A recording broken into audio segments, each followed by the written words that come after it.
గన్నవరం నియోజకవర్గం అభ్యర్థి విషయంలో ట్విస్ట్ నెలకొంది. పి గన్నవరం పోటీ నుంచి అనూహ్యంగా టీడీపీ తప్పుకుంది. కూటమిలో భాగంగా ఈ సీటును జనసేనకు కేటాయించింది.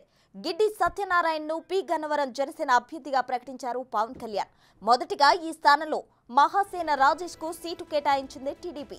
అయితే రాజేష్ కు వ్యతిరేకంగా పెద్ద ఎత్తున నిరసనలు రావడంతో ఆయన్ను బరిలో నుంచి తప్పించింది టీడీపీ. తాజాగా ఆ స్థానంలో జనసేన పోటీ చేస్తున్నట్లు ప్రకటించింది.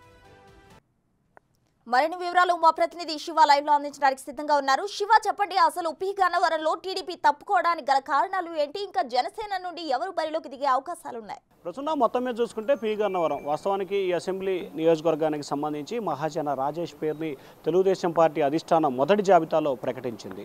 వాస్తవానికి తెలుగుదేశం పార్టీకి సంబంధించి మొదటి జాబితాలో పి గన్నవరం నియోజకవర్గాన్ని మహాజన రాజేష్కి ప్రకటించిన మరుక్షణం నుంచే ఆయనపై కూడా హిందూ సంఘాలతో పాటు మరికొంతమంది తీవ్రస్థాయిలో వ్యతిరేకత, ఆగ్రహం వ్యక్తటం, ఆయనపై సోషల్ మీడియాలో పోస్టులు పెట్టడం, గతంలో ఆయన చేసిన వ్యాఖ్యలని ప్రధానంగా చర్చించడం, అనేకైన అంశాలకు సంబంధించి కూడా ఆయనపై తీవ్రస్థాయిలో వ్యతిరేకత రావడం జరిగింది. దాంతోపాటుగా నియోజకవర్గానికి సంబంధించి టీడీపీ, జనసేన, బీజేపీ నేతలు కూడా ఆయనపై తీవ్ర స్థాయిలో కూడా ఆగ్రహాలు, అసంతృప్తులు వ్యక్తం చేసిన పరిస్థితి కనిపించింది. ఈ నేపథ్యంలో ఆయనగా తప్పుకోవాలని చెప్పి కూడా నిర్ణయం తీసుకున్నట్టు తెలుస్తోంది. దానిలో భాగంగానే గతంలో చంద్రబాబు గనక సూచన చేస్తే తాను తప్పుకుంటానని చెప్పి కూడా ఆయన ఒక ప్రకటన అయితే చేశారు. సో ఆయన ప్రకటన చేసిన నేపథ్యంలో మహాజన రాజేష్ తప్పుకుంటున్న నేపథ్యంలో కూడా ఈ సీటు బీజేపీకి కావాలని చెప్పి కూడా ఈరోజు ఉదయం వరకు కూడా పూర్తి స్థాయిలో తర్జన భర్జన పడిన పరిస్థితి కనిపిస్తోంది. సో భారతీయ జనతా పార్టీకి సంబంధించి పి గన్నవరం సీటు దాదాపుగా ఇవ్వాలని చెప్పి కూడా టీడీపీ నిర్ణయం తీసుకుంది. అయితే అనూహ్యంగా ఈరోజు బీజేపీ నేతలతో పవన్ కళ్యాణ్ మాట్లాడి గతంలో తెలంగాణలో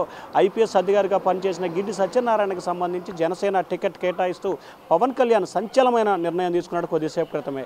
ఆయన గతంలో కూడా వివిధ పార్టీల్లో ఎప్పుడూ పనిచేయలేదు, కేవలం పోలీస్ అధికారిగానే పనిచేసి రిటైర్డ్ అయ్యి ఆయన సరిగ్గా 20 రోజుల క్రితమే జనసేనలో చేరిన పరిస్థితి కనిపించింది. ఆయన పి గన్నవరం అసెంబ్లీ అభ్యర్థిగా ప్రకటిస్తూ జనసేన అధినేత పవన్ కళ్యాణ్ ప్రకటన చేశారు. పి గన్నవరంలో రేపటి నుంచి సత్యనారాయణ ప్రచారం చేసుకోవాలి, రానున్న ఎన్నికల్లో ఆయన్ని గెలిపించే బాధ్యతని జన సైనికులు, టీడీపీ, బీజేపీ తీసుకోవాలని చెప్పి కూడా సూచన చేసిన పరిస్థితి కనిపించింది. అయితే బీజేపీకి సంబంధించి కూడా పి గన్నవరం బదులుగా జనసేన తీసుకుంది కాబట్టి టీడీపీ అక్కడి నుంచి పోటీ నుంచి తప్పుకోవటం, బీజేపీ ఆడ సీట్ ఆశించడం, కానీ జనసేనకి ఆ టికెట్ని కేటాయించిన పరిస్థితి కనిపించింది. సో బీజేపీ టికెట్ని జనసేనకి ఇచ్చిన నేపథ్యంలో విజయవాడ పశ్చిమ నియోజకవర్గానికి సంబంధించి కూడా జనసేన పోటీ చేయాలనుకుంటున్న నియోజకవర్గాన్ని బీజేపీకి ఇవ్వాలని చెప్పి కూడా పవన్ కళ్యాణ్ నిర్ణయం తీసుకున్నట్టు తెలుస్తూ ఉంది.